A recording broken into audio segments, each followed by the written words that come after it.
Imagine a world where a single whisper could topple a throne, and the person holding the most explosive secrets in the British Empire isn't a general or a politician, but a woman hired to change royal diapers.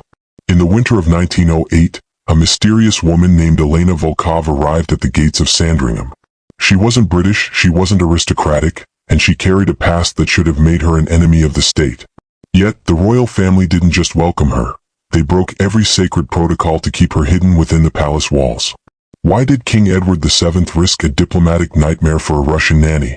What did she bring with her from the blood-stained courts of the Romanovs that terrified the Windsors?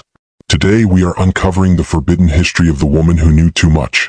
But before we step behind the velvet curtain, I want to see how far this story is traveling. Let us know in the comments right now where you're watching from. Now, let's go inside the household that protocol forgot. The year was 1908, and the British Empire was at the absolute zenith of its outward power, yet behind the heavy, gilded doors of its royal residences, a profound sense of anxiety was beginning to take root.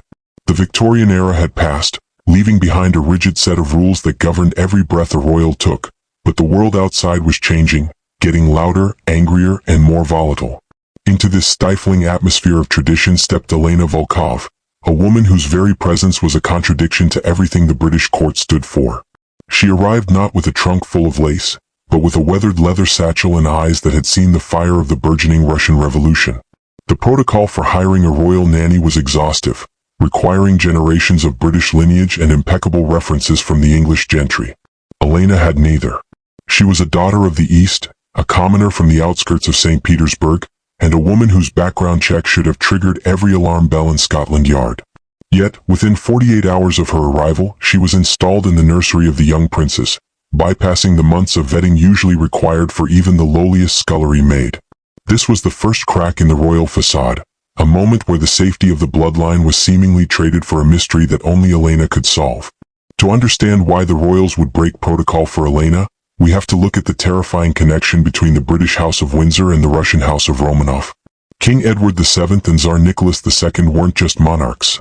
They were family, bound by blood and a shared fear of the rising tide of anarchism. Elena had served in the Alexander Palace, the intimate home of the Tsar's children, during a time when the heir to all the Russias, Alexei, was suffering from the secret royal malady, hemophilia. Elena wasn't just a nanny there. She was a witness to the desperate measures the Romanovs took to save their son, including their reliance on the mad monk, Rasputin. When she fled Russia, she didn't come empty-handed. She carried a diary, a document rumored to contain the private correspondence between the Tsarina and her British relatives, discussing the genetic curse that haunted their veins. The British royals knew that if the public learned their divine blood was tainted with an incurable hereditary disease, the very foundation of the monarchy would crumble. Elena was a walking time bomb, and the only way to defuse her was to bring her into the fold, turning a potential whistleblower into the ultimate guardian of the nursery. The atmosphere in the royal nursery shifted the moment Elena took charge. Traditionally, the relationship between a royal nanny and her charges was one of strict discipline and emotional distance. Children were to be seen, not heard, and certainly not coddled. But Elena brought with her the Russian soul, a raw, tactile warmth that horrified the senior courtiers. She spoke to the young princes in Russian lullabies, she allowed them to play on the floor instead of sitting rigidly at their desks, and most controversially, she insisted on tasting every meal before it reached their lips. This wasn't just a quirk, it was a survival tactic learned in the paranoid courts of the East. The head housekeeper, Mrs. Higgins, reportedly complained to the king that the Russian woman was turning the future of the empire into soft-hearted peasants. Yet the king silenced her. He gave Elena a level of autonomy never before seen in the history of the household. She was allowed to bypass the royal physician, she was given her own private entrance to the palace, and she was exempted from the daily bow and curtsy routine. For the first time in centuries, the nursery became a sovereign state within the palace, governed by Elena's rules rather than the queen's. As months turned into years, Elena's influence began to bleed out of the nursery and into the political corridors of Buckingham Palace. She wasn't just watching children, she was watching the king. It was rumored that she had a gift, a heightened intuition that allowed her to spot a liar before they even opened their mouth. King Edward VII, a man fond of his mistresses and his secrets, began to visit the nursery late at night, not to see his grandchildren but to talk to Elena. Courtiers whispered that they spoke in French, discussing the shifting alliances of Europe and the dark clouds gathering over Germany. This was a catastrophic breach of protocol. A servant, let alone a foreign one, was never supposed to be a confidant to the sovereign. The Russian nanny was becoming a shadow advisor, a woman who held the king's ear while the prime minister waited in the foyer. The Secret Service, then in its infancy, began to track her movements, convinced she was a czar's spy or worse, a Bolshevik plant. But every time they tried to move against her, their orders were mysteriously rescinded from the very top. Elena had become untouchable, protected by a king who seemed to fear her as much as he relied on her. The tension reached a breaking point during the royal visit of 1910. A high-ranking Russian diplomat, Count Orlov, recognized Elena during a formal garden party. He didn't see a nanny, he saw a ghost. Orlov reportedly turned pale and demanded an immediate audience with the king, claiming that Elena Volkov had died in a fire at the Winter Palace 3 years prior. The implication was chilling. If the real Elena was dead, who was the woman currently raising the British princess? This revelation sent the household into a tailspin. Protocol dictated that she be immediately detained and interrogated, but instead the royal family did something unthinkable. They orchestrated a disappearance within the palace itself. Elena was moved to a secret suite of rooms in the north wing, accessible only by a hidden staircase. Her name was scrubbed from the payroll, and the staff were told she had returned to Russia.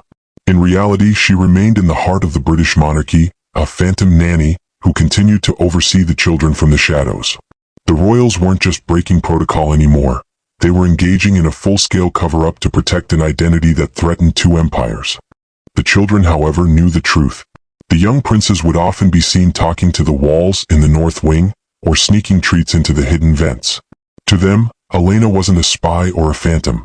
She was the only person who treated them like human beings instead of symbols. She taught them that a crown was a heavy thing, but a kind heart was weightless. It is said that the future King George VI's famous stammer was less pronounced when he was with Elena. She taught him breathing techniques used by Russian opera singers to calm his nerves.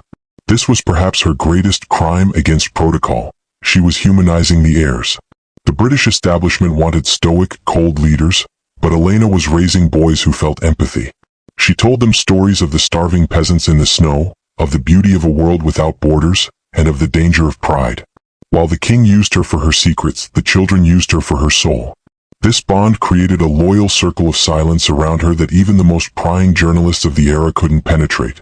The mystery of Elena's true identity began to unravel during the Great War. As Britain and Russia stood as allies against the Central Powers, the flow of intelligence between London and St. Petersburg increased. A dossier landed on the king's desk that changed everything. It contained a photograph of the real Elena Volkov, and she looked nothing like the woman in the North Wing. The nanny was actually Grand Duchess Anastasia's former tutor, a woman named Sophia who had been part of an underground movement to spirit the Romanov children out of Russia if the revolution ever came. She hadn't come to Britain to blackmail the king. She had come as a scout, setting the stage for a royal rescue that would never happen.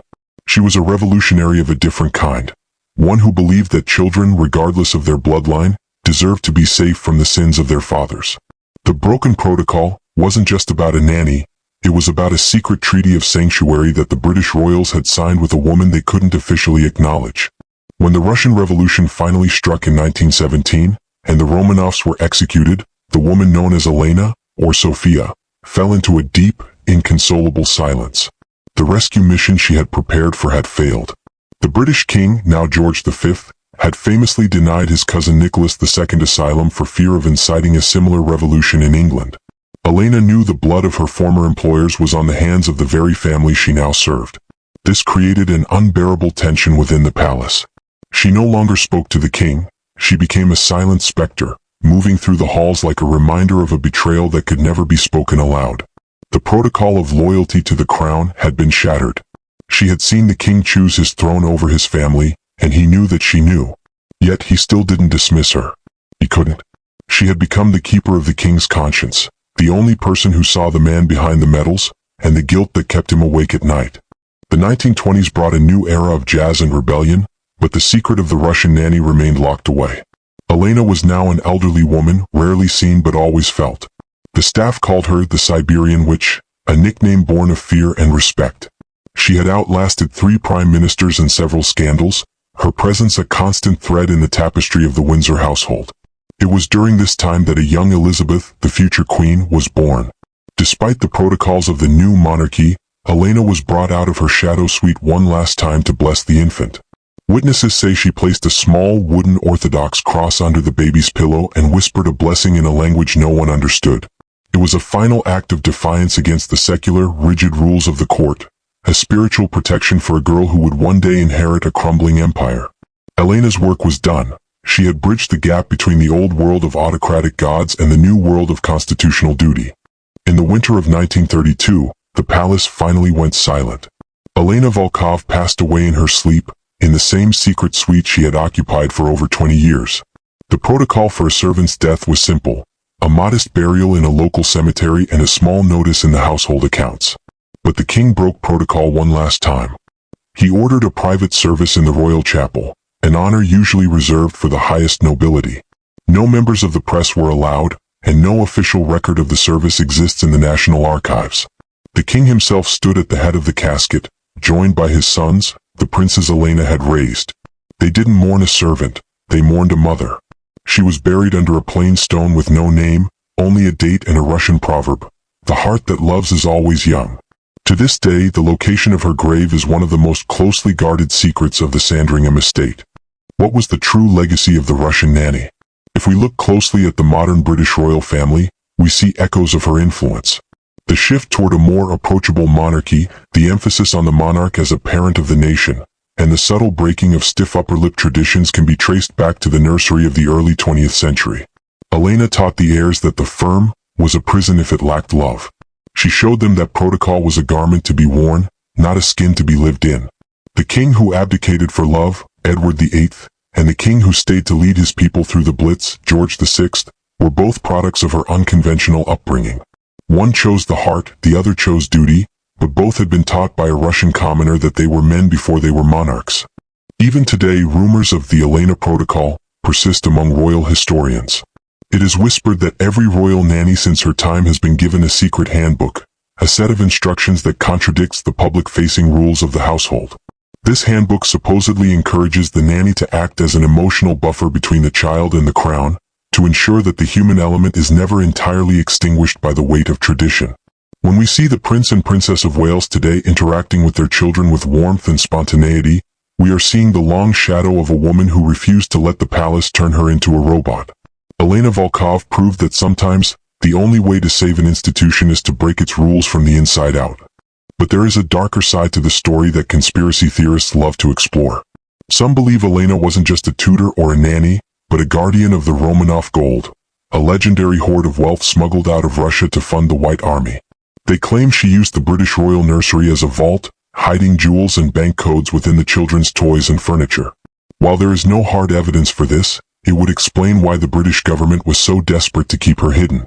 If the Bolsheviks had known she was in London, it could have triggered a war. The Russian nanny might have been the greatest financial sleeper agent in history, her breaking of protocol, a cover for a high-stakes game of international money laundering that kept the Windsor's coffers full during the lean years of the Depression. As we look back at a Russian nanny in the British royal household, we are left with a choice. Do we see a heartwarming story of a woman who brought love to a cold palace, or a chilling tale of espionage and dynastic survival? The truth likely lies somewhere in the middle. Elena Volkov was a woman of her time, displaced, dangerous, and deeply devoted. She lived in a world where the line between family and state was blurred by blood and bayonets. By breaking protocol for her, the British royal family proved that even the most powerful people on earth are susceptible to the basic human needs of trust, protection, and companionship. She wasn't just a nanny, she was a bridge between two worlds that were destined to collide. The story of Elena Volkov remains one of the great British mysteries. Every time a new biography of the Windsors is published, researchers look for her name in the margins, hoping to find the one document that confirms her true identity. But the palace knows how to keep its secrets. The records are sealed, the witnesses are long gone, and the phantom nanny remains a legend. But legends have a way of surviving. In the quiet corners of Sandringham, when the wind blows from the east, some say you can still hear the faint sound of a Russian lullaby drifting from the north wing. It is a reminder that no matter how many protocols you write, you can never truly control the heart. And maybe, just maybe, that's exactly what the royals wanted us to learn.